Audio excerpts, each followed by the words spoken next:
The Carpathian mountain range spans 209,000 square kilometres in a great arc across Central and Eastern Europe. Cradled beneath its jagged peaks and hidden among trackless miles of forest, is perhaps the world's only surviving medieval landscape. Formed at the same time as the Alps, much of this great range straddles the area of modern-day Romania known as Transylvania. It's a place of myth and legend, a land where the distant howl of the wolf still chills the night air, where bears sharpen their claws on towering pines and lynx prowl ghost-like among the sullen crags. Carpathia is truly vast. Almost the same size as Britain, it constitutes the largest tract of unfragmented forest left in Central Europe, and is home to the world's greatest concentration of brown bears and 45% of Europe's big carnivores. Their presence helps to preserve one of our most abundant ecosystems. I'll be travelling to the very heart of this breathtaking region in an attempt to uncover the history, the culture and the wildlife of what is Europe's last untamed wilderness. My journey will take me through the foothills, where ancient villages survive practically unchanged, despite Romania's stampede towards modernisation. I'll be exploring the forests and mountains beyond as we go in search of the European brown bear and find out why this elusive species is so vital to the survival of the environment. On my way, I'll be meeting a dedicated group of individuals whose passion for this area is helping to redefine its importance as one of the great surviving wonders of the natural world. These include a Transylvanian count who is working to conserve some of the most ancient of Carpathia's medieval villages, and His Royal Highness Prince Charles, who can trace his ancestry back to Romania's dark and distant past. The genealogy shows that I'm descended from Vlad the Impaler, you see. So I do have a bit of a stake in the country. As it were. With its deep gorges, cliffs and windswept bluffs, Carpathia is a popular destination for lovers of adventure sports. People come here from all over the world to rock climb, kayak and get back to nature. But for many Romanians whose parents were herded into cities by the communist regime, the mountains offer something far deeper, a chance to reconnect with their rural heritage.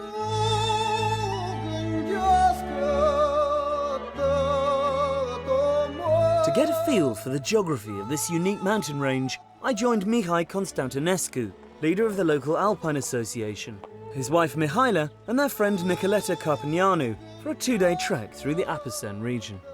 Yeah, finally. Thank you. Yeah, these roads are a bit labyrinthine. Charlie. Must get used with this. Hi. Nicoleta. Charlie, hi. So where exactly are we going? Today we're going to have around 15 kilometers. Yeah. We'll set the tent tonight, and tomorrow we'll do the rest of the trip, and finally we'll reach the daffodil fields. That is very spectacular, and we have to be there because now they are fully bloomed. At their very best. Yes. You see, that's the traditional way of harvesting the woods. Yeah. They are using horses for that, to carry the woods. Yeah. And this would be... This is wood for the firewood, isn't it? For the oven. Yeah. Will be used for fire. As you head up into the hills, the terrain rapidly grows wilder and the forest closes in around you. This is a world so ancient and unspoilt that our presence feels as ephemeral as the footprints we leave behind us. All my life, I've dreamt about visiting the Transylvanian wilds, but where Bram Stoker describes a sinister and haunted landscape, instead you find yourself in a world more redolent of Tolkien. This is actually the longest cave in Trascou Mountains. It has more than 2 kilometers of caves and galleries. So this great chasm is a system that goes right back through the mountain? Yes, it's going through the mountain. You can actually go and get out on the other side. You can see the place where the water goes in, and it pops up here. This tributary, though, is part of the Ariash River system. Yes, exactly. And the gorge that we're about to walk to is the next door valley, I presume? Yes, it's a parallel valley to this. It's like several hours of walking. Well, lead on. Okay.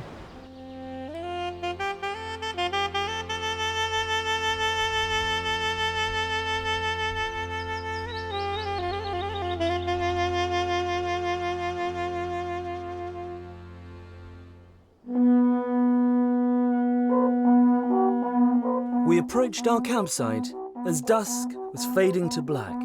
A fire was already lit and a local troupe of travelling minstrels were practising for next week's big daffodil festival at nearby Negrilliasa. This is a traditional pursuit for Romanians at weekends in this area. They come camping. It's one of the big things you do here.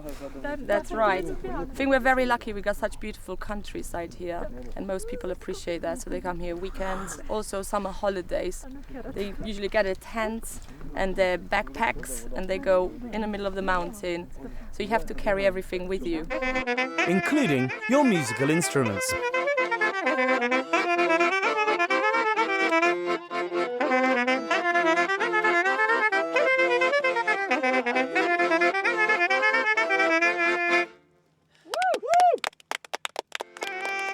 The festivities continued late, a single small island of light and warmth in a vast ocean of night, the only other illumination being a pale, vociferous moon.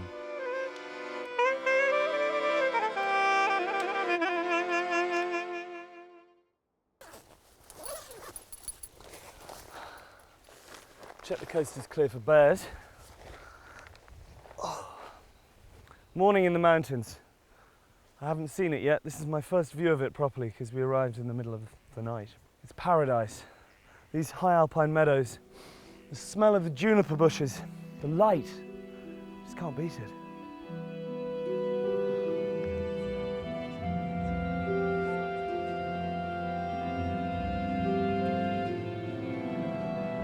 After a long morning's walk, we reached the wild daffodil pastures of the Alasdair Hills. And although the festival was due to be held the following week, the ground was already a carpet of white. Well, I'm so glad we've finally made it. It's taken us, Yes. what, 2 days, 50k, thereabouts. But here we are finally. Yeah, nice place to come to. What an amazing place to Yes. come to. It's truly wonderful. Thank you so much. My pleasure, Being my anytime. guide. I think we should sit down and just take it all in. Enjoy the view.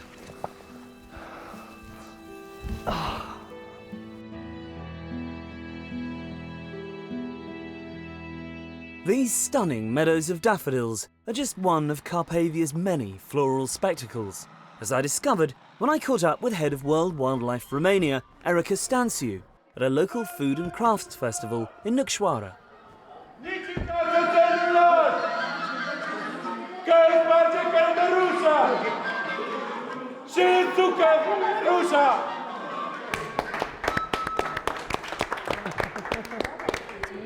Erica, hi. Hi, thank you. Nice to see you. What a wonderful spectacle. Is this a regular occasion? Well, it's becoming regular. It is an old tradition that stopped during the communist times, and now it is being renewed. And the local people, including children, are very, very happy to do this and very Absolutely. proud. And these are all the local crafts, are they? Yes, these are all local people coming together to have fun and do some work as well. So this is a traditional social event, if you like, a social It's a social club. Exactly. Why are the Carpathians so important, so unique? Well, because we still have large areas of wilderness, which means very well balanced ecosystems with the whole array of habitats and species that were naturally here and still naturally are here, with the natural processes still happening. Because this is really unchanged from the way it was 1,000 years ago. Yes, there are large areas, large core areas I would call them, which are still in their natural form. These large wilderness areas are linked with corridors, and this means that animals have space And they to can move freely. They can move freely. Why is that so important? It's vital. It is vital, especially for some of the species like the large carnivores that need large spaces to survive. Presumably you get inbreeding. Otherwise, there will be inbreeding. Otherwise, the whole population will be disappearing, if you like, Right. because they need space to live. These are large animals that need large areas to feed on, and it's crucial for them to have these corridors between the wilderness areas. You have a lot of cuckoos around here. Yes, and many other species of birds. We have many wonderful species of flora, fields of wild daffodils and wild orchids and many other species which are very different from one season to the other. In May now and in June, up in the alpine areas, you can see wonderful gardens of wildflowers. Inhospitable though the Carpathians often are, people have been living here for millennia, and the mountains around Alasdair de Monte conceal something extraordinary. What you see today is estimated to be less than 10% of an ancient city that lies tangled and buried beneath the roots of the forest. The ruins of Samisejitusa, capital of the Dacians, have been described as the Machu Picchu of Europe, although they predate the Incas by nearly 1,000 years. Around 200 AD, it was the cultural, religious and military heart of a civilization that stretched from Slovakia all the way to the Black Sea. But this is an area that's proved almost impossible to conquer for any length of time. The Romans were forced to pull out due to the high cost of policing such wild terrain. Then came the Huns, the Avars, the Slavs and the Bulgars, the Magyars, and most enduring of all, the Saxons. Travelling northeast towards Brasov and the foothills, you reach a region where the German language is still widely spoken, and many of the people are descended from immigrants who came here in the 12th century. Or at least that was the case up until the early 1990s.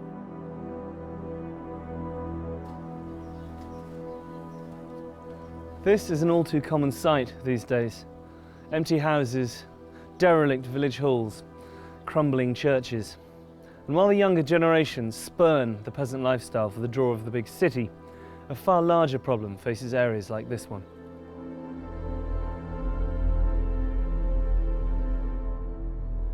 Following the revolution and the fall of Ceausescu, the German government gave its Saxon cousins the opportunity to return to their homeland. Faced with the choice between continued hardship, poverty and political instability, or the chance of a new life in the West, many families literally upped sticks, leaving everything behind them. Fortunately, not all of these depleted settlements have been abandoned. Aside from a growing Romani population who have moved in to take advantage of the free housing, there is still a stalwart Saxon contingent who have stayed on and are attempting to inject new life into what is a vital part of Romania's cultural identity. The village of Viscri is one of the lucky ones, where members of the community have banded together to preserve their architecture and traditions. Many of these houses date to the time of the first settlers, direct forebears of today's inhabitants, like local resident Caroline Fernelend. My ancestors came 1142, invited by King Géza II of Hungary to defend this area against the invasions. So they came with a golden letter, we call it. And this is why they built 240 villages in Transylvania, and every village has a fortified church. All the time somebody was watching from the tower to see if it is dangerous, and then they would ring immediately the bells, and everybody Piles into the church. very quick, And locks very the door quick. behind them, yeah. Of course. This is Alba Iglesia. In 1400 it was first mentioned, and from this is coming the name of the village. Deutsch-Weißkirch, Saas-Ferechhazo and Viscri in Romanian. Nice. White church in German. White church in German. Marvellous door.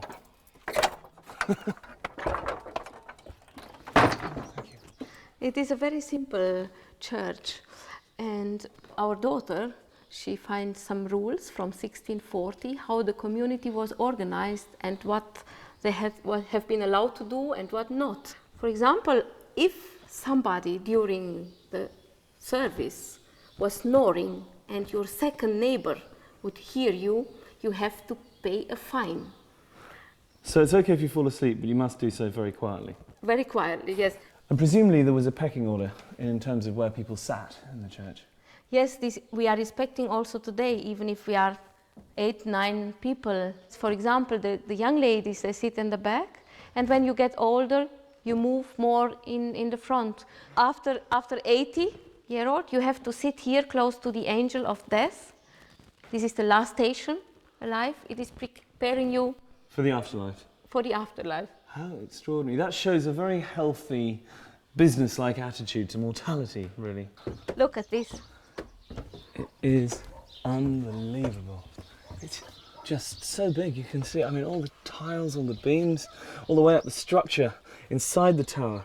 I mean, I felt like I was gazing down Noah's Ark, you know, as you saw the roof of the church. The amount of work that must be required to maintain a building like this. Community has done this when it was needed. This is why they have not built something new here. They only maintained the church and the towers how they have been always. Ceausescu in '88, he proposed that 8,000 villages like this to be destroyed in Romania, to destroy our identity. This was his goal. And now Viscri and other villages are listed, recognized by World Heritage, UNESCO. It's so lucky he was deposed in the nick of time, I think. When I'm here, I feel that I'm the richest person from this world. And if you are here in the evenings and hear these birds and insects singing, I really think it is wonderful, and all stress from the day is gone. Disappears. Yes, I think gazing out from this balcony has to be qualified as a form of meditation, really. It is, and I'm very grateful that I'm allowed to live here and now in this democracy. While the 21st century is starting to make its presence felt here, for the Saxon contingent, daily life is still remarkably unchanged. With the influx of tourism and the opening of several guest houses embracing both the traditional and the more modern, greater effort is being made to preserve the old ways. Everyone in the community has their role, whether it's the daily grind of making flour and baking bread for the village in stone ovens, or looking after the livestock. When you live this close to the Carpathians, one of the more full-time jobs is tending the sheep. Accompanied by their packs of ferocious Heinz 57 guard dogs, these shepherds have to spend nights sleeping out on the hills to protect their flocks from the constant threat of large carnivores.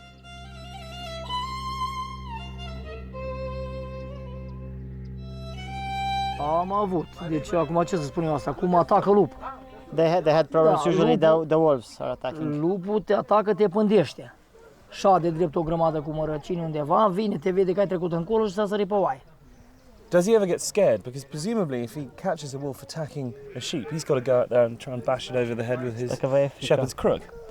Nu mi-e teamă, dar el e fioros. În momentul când în momentul dacă îl apuci de-l vezi tu înainte și nu te vede el, e bine. Dacă te vede el și l-ai văzut tu, răgușești. Nu mai poți răi, gata.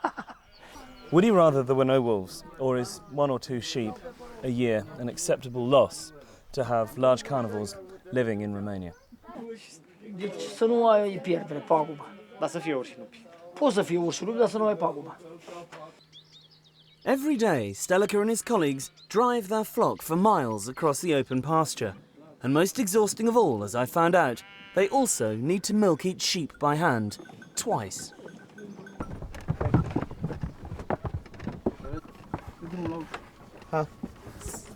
Hello? Yeah? It's official, I'm milking sheep. It's not as easy as it looks. That one's empty, though. We're done. Let's try this. Very nice, sweet. Alas, this way of doing things could soon be outlawed, as dairies and local cheesemakers are shut down because they can't afford to comply with the bewildering battalion of EU health regulations.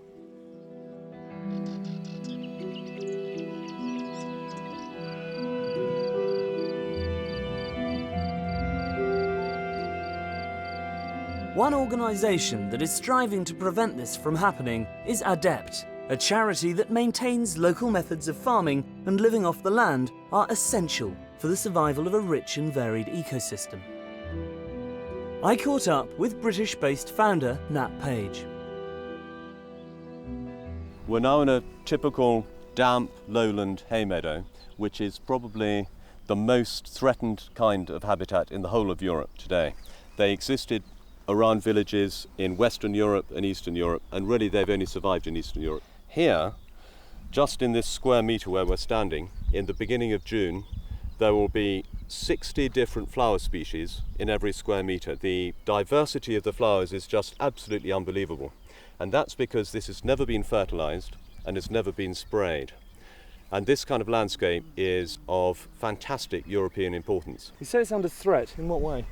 There are two reasons. One is the need for farmers to make money. So unless they can get value for the goods they produce under these conditions, they'll be forced to intensify. And the other is abandonment, that if this land is left uncultivated, it will degenerate into a low value scrub, which doesn't have nearly the diversity. And we're not talking just about flowers here. There are between 100 and 200 species of butterfly that have survived because of the lack of spray. And so we're trying to protect the biodiversity. The biodiversity depends on the people and the management by the people, so we're also trying to protect these small-scale farming communities. But the other most important long-term way of promoting survival is helping them get a proper price for the goods they produce, bringing innovative marketing means to support traditional production methods. In many ways it seems that these smallhold farmers are custodians of the landscape because their continued survival ensures the survival of this ecosystem. Yes, let's hope we can keep as much of it as we can. Who knows, in 10 years' time, this will not be the same. Well, it will be here in 10 years' time if everyone comes to look at it and experience it and enjoy it. Yes, look at it, enjoy it, and support the local economic system. And the system will continue. Perhaps the best way to explore these gently undulating fringes of Carpathia is by mountain bike. A set of trails has been built through the surrounding woods and hills, linking Viskri to its neighbouring villages. And whilst there's nothing too challenging, it's a great way to see the countryside.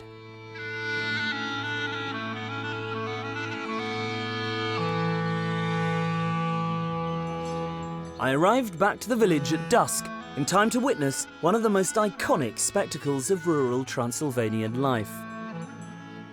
Early each morning, the cattle, individually owned by members of the village, take themselves out to pasture. In the evening, they unerringly manage to find their way back again. For anybody who thinks cows aren't intelligent, have a look at this. They know exactly where they're going, they don't need to be told, they just peel off into their respective homes.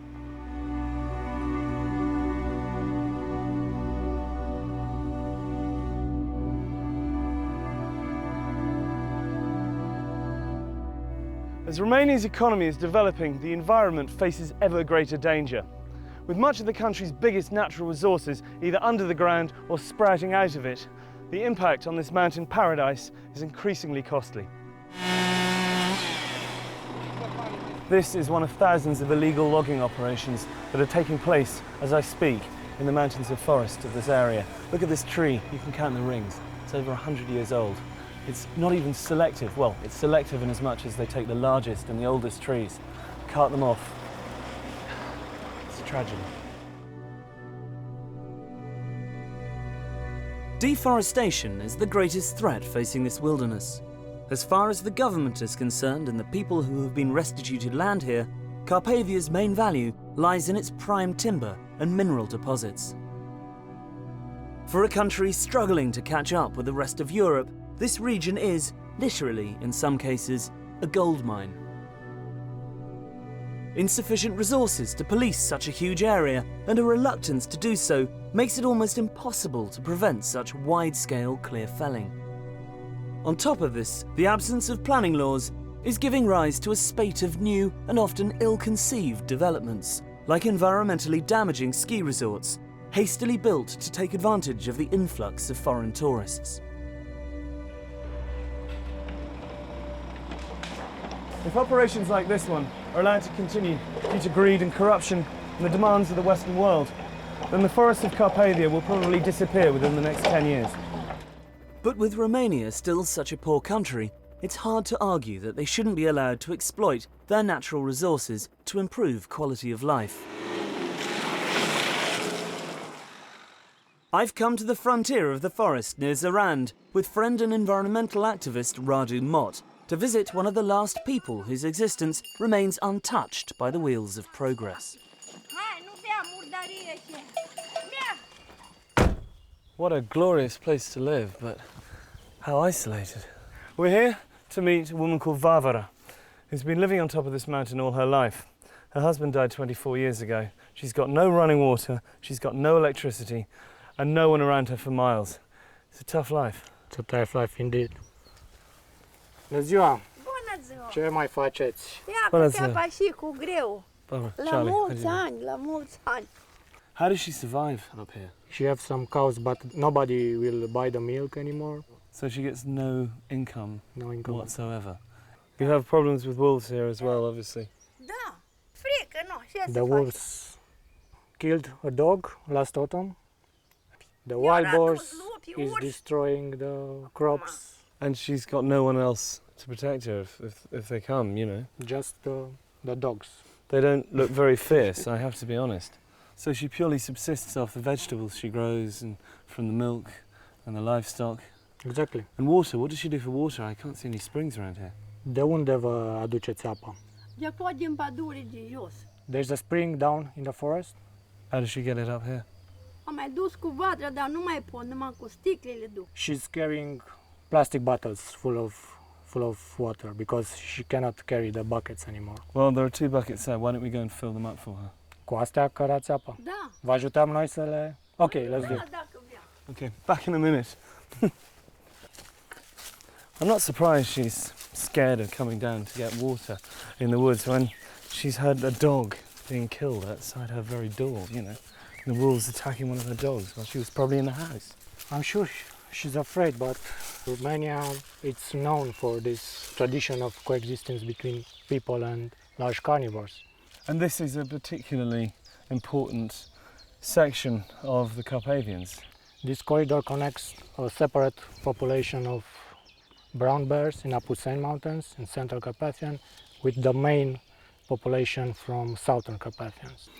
Large carnivores can exist in Europe without acceptance of local people. There is motorway planning to be built further south that will completely block. Well, they're not going to be able to get across, so... Exactly, without effective mitigation solution. It cuts that migratory route straight in half. Exactly, it will be a total barrier for wildlife. Well, here's the spring. I see what she means. It's a long way to come, isn't it? Yes, it is. Especially if you need a glass of water in the middle of the night and you hear the howling of the wolves outside. I presume that this is scooping out the water. Yeah. Right.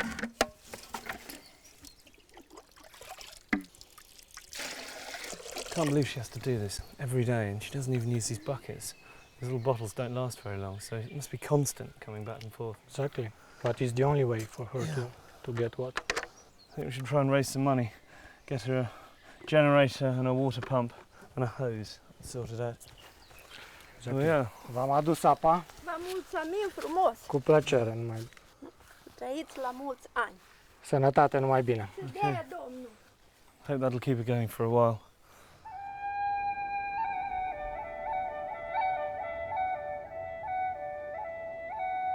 It is remarkable that so much of Romania's natural forests survived communism, a fact that can be partly ascribed to what has ironically become a right-wing pursuit: hunting.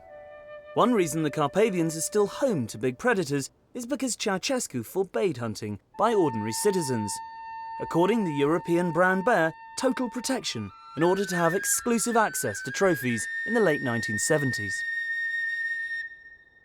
Today, Romania is home to over 5,000, around half of Europe's total bear population. One man working tirelessly to ensure their survival is naturalist Christoph Promberger. I joined him on one of his regular trips to monitor bear numbers in the forests north of Brasov.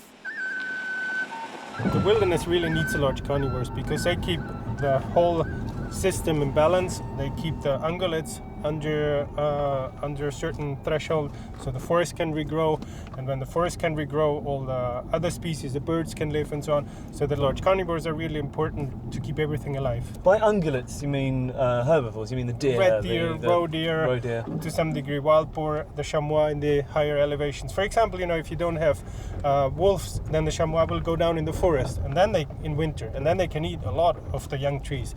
But if the wolves are there, the chamois, they stay high up, and then they don't damage the forest. They protect the trees, they protect the forest from being overgrazed. Exactly, the wolves and the bears and the lynx, they're on top of the food chain, so they control everything which is under them. When they control the ungulates, like the deer controls something below them, and so on. The whole chain keeps going. But if the wolves and the bears and the lynx are gone, then everything gets out of balance. I can't believe how many lorries there are. This is such a common sight on these sort of roads. You just see one every 2 or 3 minutes, it seems to me. It's terrible, yes. I mean, they're taking so much more out than they should, or that they could take out. It's absolutely not sustainable. Why is it so important to preserve these forests? I mean, Romania is a poor country and wood is one of its greatest resources. Well, that's true. We don't need the wilderness, but we don't need St. Paul's Cathedral, we don't need football, we don't need any of these things, but still we want to have them. And we are just one out of hundreds and thousands and millions of species, and they all have the same right to exist, and they need this wilderness. So we cannot just come and say we destroyed all. That's just, we can't do that.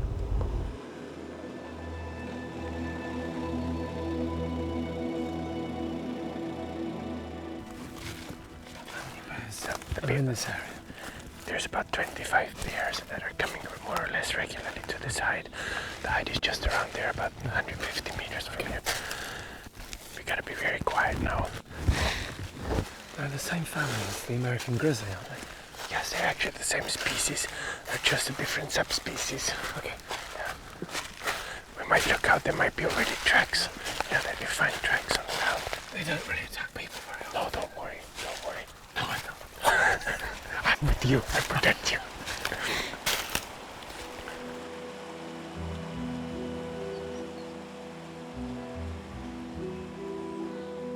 This hide was used by trophy hunters who would lay down food and sit in comfort, waiting for bears to wander into their sights. An iron frame was employed to measure the size of prospective targets. Haunches of meat were hoisted, and bears tall enough to reach them were deemed fair game. Today bears are still fed and monitored, but to propagate their numbers rather than furnish the homes of the party faithful. Oh yeah, this black one, that's a 5-year-old female. She's not coming very often, but I've seen her here before. It's amazing just to see bears so close. It's absolutely amazing. Yeah. What is it? It's not even 30 meters, isn't it? I know. They probably smell us, so they know that there's somebody here. But if we're quiet and if we don't do any fast movements, they will tolerate us here. Okay. Is that meat down the far end there? Because it looks like she's sniffing around there. Yes, that is the leftovers from the slaughterhouse. They came word and brought about a week ago a truck full of that stuff here. Okay. Mainly sheep guts and the sheep heads. Do they prefer that to the muesli? Well, of course, the meat is very protein rich, so they prefer meat. But it starts to get a bit smelly, so I think pretty soon they won't. I can smell a bit of it. I think pretty soon they won't touch it anymore. The cubs. Yeah, oh yeah, that's a mother with 3 cubs of the year. They were born in January.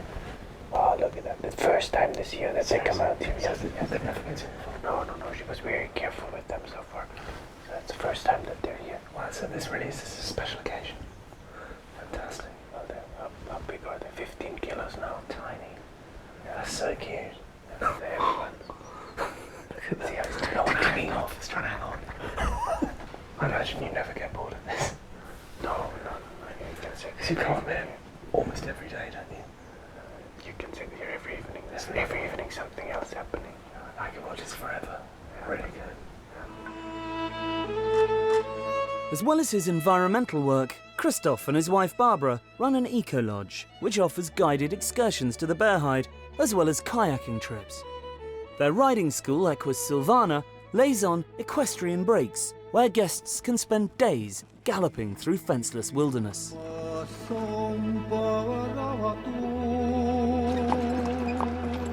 Miklișoara, in the Hungarian-speaking area of Carpathia, is a small village near Barault. I've come here to meet Transylvanian Count Tibor Kalnoki, who is transforming the local community by converting disused homes into traditional guest houses and offering visitors the chance to step back in time. Tibor, hi. Welcome, Charlie. Good to see you. How are you? This is the most impressive hunting lodge. Yes, it's 500 years old and it's been abandoned for the last 50 or 60 years. and we're now starting slowly, one step after the other, to restore it. There must be a huge amount involved in restoring a place of this size. Yes, first a lot of research to see how it has been before, and then the techniques, the old techniques, have to be used. So it's quite a big job. So you're doing everything in the traditional way? By hand. By hand. How many buildings have you got in the village? In this village there are 6 houses with barns and all the other buildings around it, and then the manor with its domain.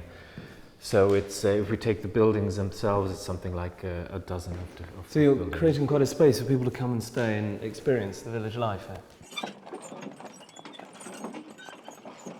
I know this is just open pasture, but it does feel like we're in some great park. Yes, these wonderful trees, which are hundreds of years old, have been giving shade to the cattle, and that's why they're here. They're here, and they're mostly oak, it seems to me. Mostly oak, and some of them are over 500 years old. Tell me the history of your village. I mean, your family have been associated with this area for nearly 1,000 years, haven't they?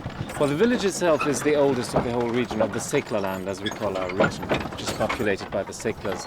And it's going to have its 800th anniversary this year. The family is slightly younger. They came only 40 years later, so it's something like 760 years now. A relative newcomer. Yes, absolutely. And you were living in exile for quite some time during Ceausescu's reign. Yes. You then got the go-ahead to come back. Exactly. How So was I was raised mainly in France because my grandfather had already to leave just before the Second World War, actually, as an anti-fascist. Poor man, he was anti-fascist and anti-communist and was born in 1900, so he had a difficult life. He was ahead of his time. Yes. I came back in the 90s and started to sue the state for illegal expropriation, and I won some of the cases, but we don't have enough land to make a living from. So we decided to live from tourism, because it's the ideal way also to support the villagers themselves. For example, in our guest houses we employ more people than we have beds, and we're very popular within the village, because the way we employ people allows them to keep their farms. If they would go to the city, they would have to give up their farms and their way of living. Exactly. So this is just the right way for them to earn an extra living, but to keep their own lifestyle. And not compromise that. Exactly. Do you think that this wonderful way of life, do you think it's doomed? Is it inevitable that it will die out?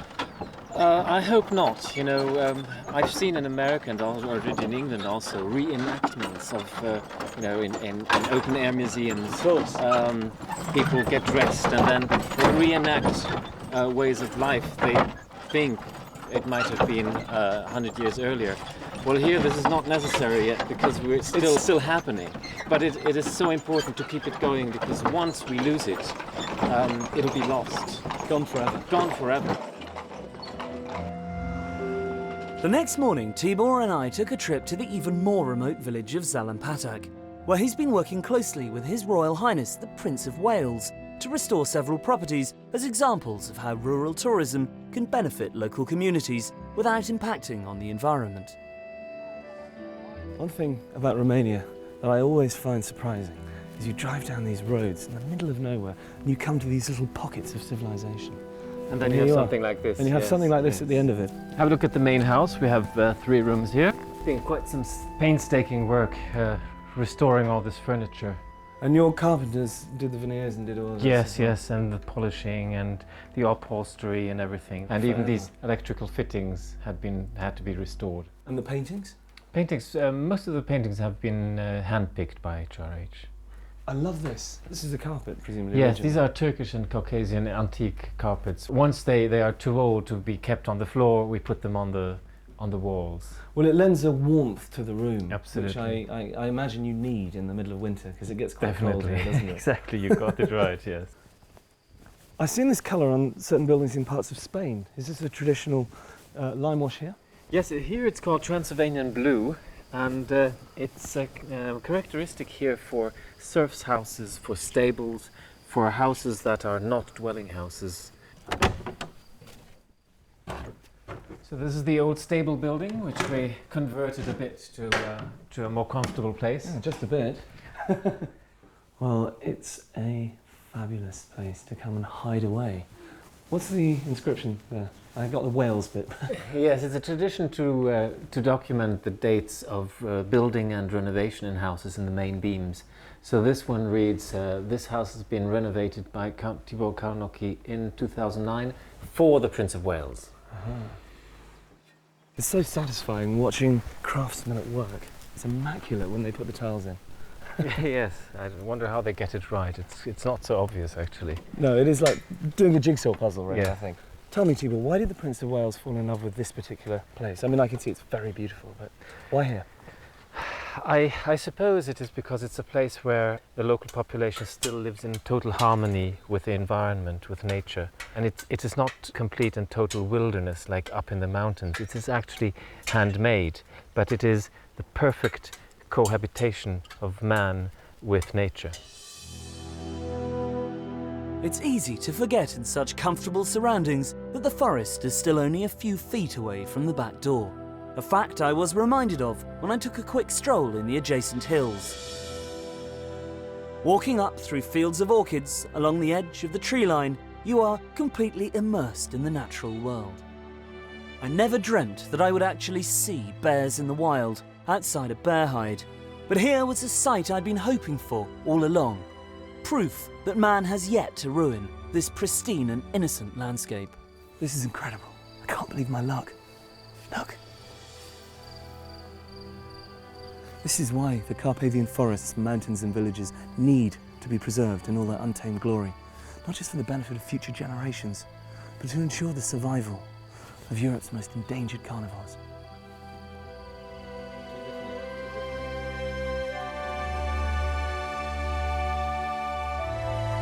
If something isn't done, then this verdant paradise will become as ecologically barren as the Highlands of Scotland. Once covered by magnificent forests of oak, beech and pine, now bare with new saplings grazed into submission by a wildly inflated deer population. But it's here I've come, on the last leg of my journey, to meet one of Carpathia's greatest crusaders, His Royal Highness, the Prince of Wales. The key thing I think about Romania, and Transylvania in particular, is that there's so much we can learn from, it seems to me. It is the last corner of Europe where you see true sustainability and complete resilience and the maintenance of entire ecosystems for the benefit of mankind, and also for nature.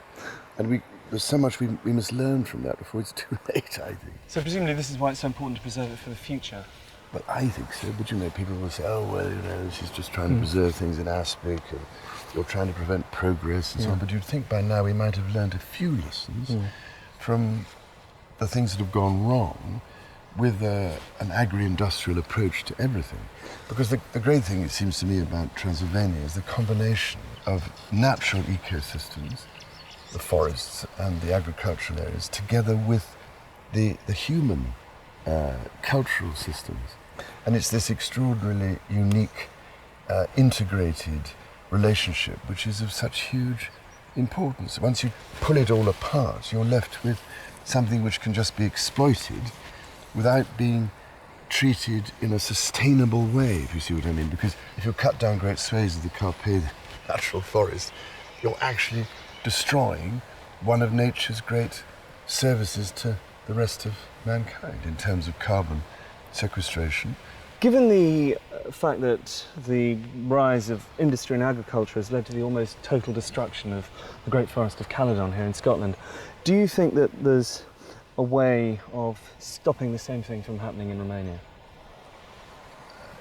Well, we should be clever enough, wouldn't you think, by now, and wise enough to realize that some possible lessons to be learned in avoiding that from happening. Otherwise, if we just go on the same way, you end up with destruction occurring, and then people later on saying, hang on a minute, you've got to try and put this back.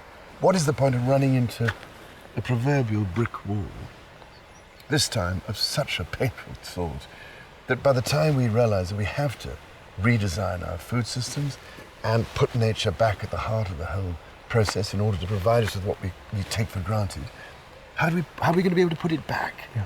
So I think Transylvania is an absolutely key issue that has to be addressed. What do you love the most about Romania? It's the timelessness of it, which is so remarkable.